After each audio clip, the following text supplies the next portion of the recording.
આપણે કહી દઈએ કે નવસારી શહેરના લોકો માટે અત્યારે તો રાહતના સમાચાર એ છે કે પૂર્ણા નદીના પાણી ઓસરી રહ્યા છે। વિનાશ વેર્યા બાદ હવે પૂર્ણા નદી શાંત થઈ છે। જોકે નવસારીના 12 વિસ્તારમાં પૂર્ણાએ વિનાશ વેર્યો હતો। પૂર્ણા નદીની સપાટી હાલ 18 ફૂટથી નીચે હોવાની જાણકારી છે।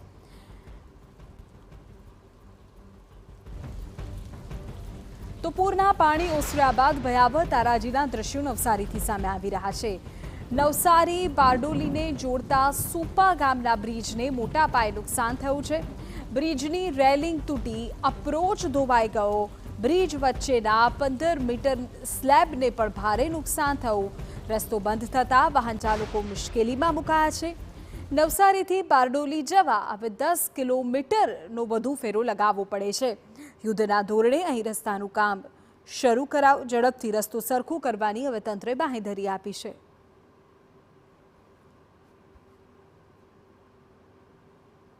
નવસારી બારડોલી સ્ટેટ હાઈવે છે આ, અને તેને જોડતો મુખ્ય માર્ગ છે। અત્યારે બ્રિજ ધોવાઈ ગયો હોવાથી લોકોને 10 કિલોમીટર ફરીને જવું પડી રહ્યું છે। હાલાકીનો સામનો કરવો પડી રહ્યો છે।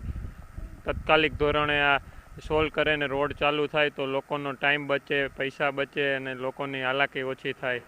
પૂર્ણા નદીના પૂર નવસારી શહેર માટે વિનાશકારી સાબિત થયા છે, જેમાં નવસારી શહેરને બારડોલીને જોડતો મુખ્ય માર્ગ સ્ટેટ હાઈવે છે એ ગુરુકુલ સુપા ગામે આવેલો બ્રિજ બંધ કરવામાં આવ્યો છે। જેમાં ખાસ કરીને જે સ્થિતિ નિર્માણ થઈ હતી, પૂર્ણા નદીમાં ઘોડાપૂર આવ્યા હતા, જેના કારણે આ પ્રકારની સ્થિતિ નિર્માણ થઈ છે। રેલિંગ તૂટી ગઈ છે અને એપ્રોચ ધોવાઈ ગયો છે, જેને લઈને સમગ્ર જે બ્રિજ છે એ બંધ કરવાની આવશ્યકતા ઊભી થઈ છે। સવારથી જ આ વિસ્તારમાં જે અધિકારીઓ છે અધિકારીઓ ફરી રહ્યા છે અને જે બ્રિજ છે એ ખૂબ મહત્ત્વનો ગણાય છે, જેને લઈને આ બ્રિજ વહેલો શરૂ થાય તેના માટેની તૈયારીઓ અને કામગીરી શરૂ કરી દીધી છે। જે એપ્રોચ રોડ છે, સાઈડનો જે સોલ્ટિંગ છે એ પણ તૂટી ગયો છે।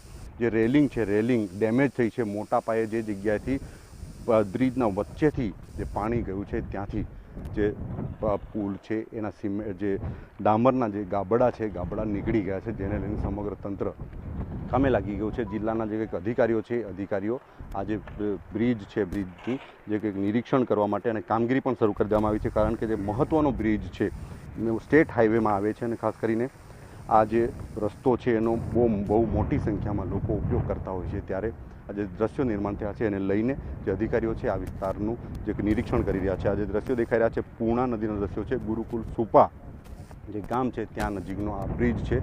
આ બ્રિજ પર જે રીતના દ્રશ્યો સર્જાયા છે એ ખૂબ ભયાવહ પાણી આવ્યું હતું એ પ્રકારની સ્થિતિ નિર્માણ થઈ છે। નવસારી શહેરના અલગ અલગ વિસ્તારોમાં પાણી ભરાયા હતા। ઉપરાંત આ જે સ્ટેટ હાઈવે છે, સ્ટેટ હાઈવેનો આજે મહત્ત્વનો બ્રિજ ગણવામાં આવે છે, એ બ્રિજના જે પોપડા ઉખડી ગયા છે। જે આપણા વિસ્તારના જે કંઈક અધિકારી છે એમની સાથે વાત કરવાનો પ્રયાસ કરીશું। સાહેબ, કેવું નુકસાન થયું છે ખાસ આ વિસ્તારમાં?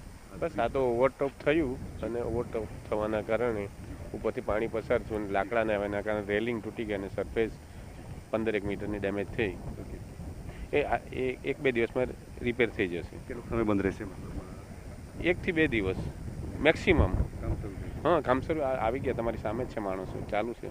ખાસ કરીને જે નવસારી જિલ્લામાં જે ભયાવહ પૂરની સ્થિતિ નિર્માણ થઈ હતી એને પગલે સમગ્ર જે કંઈક બ્રિજ છે, ખાસ કરીને સ્ટેટ હાઈવે છે એ નવસારી અને બારડોલી વિસ્તારને જોડતો મહત્ત્વનો બ્રિજ છે, ડેમેજ થયો છે, એને રિપેર કરવા માટે અને લોકોને સહુલિયત મળે એના માટે જે કંઈક અધિકારીઓ છે ખડા પગે છે અને જે કંઈક વ્યવસ્થાઓ કરી દેવામાં આવી છે। યુદ્ધના ધોરણે કામગીરી કરીને આ બ્રિજ ફરીથી શરૂ થઈ શકે એના માટેની તૈયારીઓ શરૂ કરી દેવામાં આવી છે।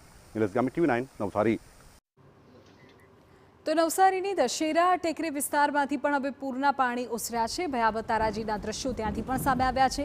ખાડીપુરના લીધે લોકો 24 કલાક પાણીમાં ફસાયેલા રહ્યા। દશેરા ટેકરીમાં વળતર ન મળતું હોવાના સ્થાનિકોના આક્ષેપ છે। તારાજી બાદ હવે સ્થાનિકોની આંખોમાંથી દુઃખ છલકાઈ રહ્યું છે।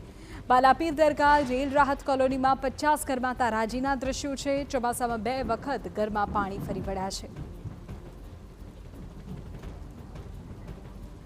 આ તરફ નવસારીના શાંતાદેવી રોડ પર પણ પાણી ઓસર્યા બાદ તારાજીના દ્રશ્યો સામે આવ્યા। ઠેર ઠેર ગંદકીનું સામ્રાજ્ય ફેલાવ હોય તેવા દ્રશ્યો છે। ઘરની અંદર ગંદકીને પગલે રોગચાળો ફેલાવાની ભીતિ છે। સફાઈ માટે તંત્ર હજુ પણ ન પહોંચ્યું હોવાનું સ્થાનિકોનું કહેવું છે। તંત્રની ઢીલી કામગીરી વિરુદ્ધ સ્થાનિકોમાં ભારે રોષ પણ છે। ગાડીઓ પાણીમાં ગરક થતાં મોટા પાયે નુકસાનીના દ્રશ્યો પણ છે।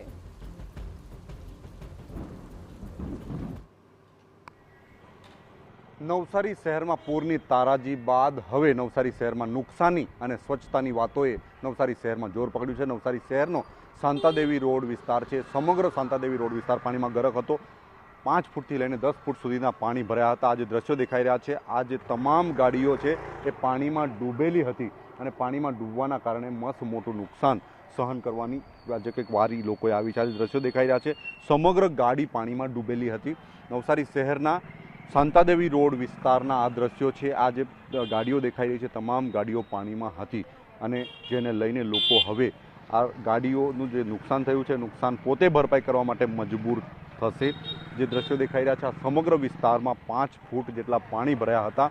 નવસારી શહેરનું આ જૈન મંદિર છે. જૈન મંદિરમાં પણ પાણી પ્રવેશી ચૂક્યા હતા. સમગ્ર વિસ્તાર પાણી જ પાણી થઈ ગયો હતો.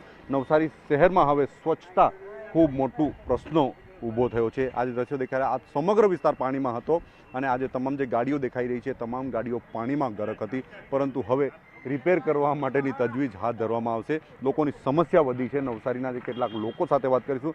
નવસારી શહેરમાં ખાસ કરીને દક્ષિણ ગુજરાતની અલગ અલગ નગરપાલિકાઓમાંથી ટીમો બોલાવવામાં આવી છે અને ટીમો નવસારી શહેરમાં કામ કરશે. પરંતુ જે સ્થિતિ છે એના પગલે લોકો સાથે વાત કરીશું. સ્થિતિ છે સફાઈની બાબતે, શું સ્થિતિ છે સફાઈની આ વિસ્તારમાં? હાલ તો કોઈ સફાઈ કરવા આવતું નથી.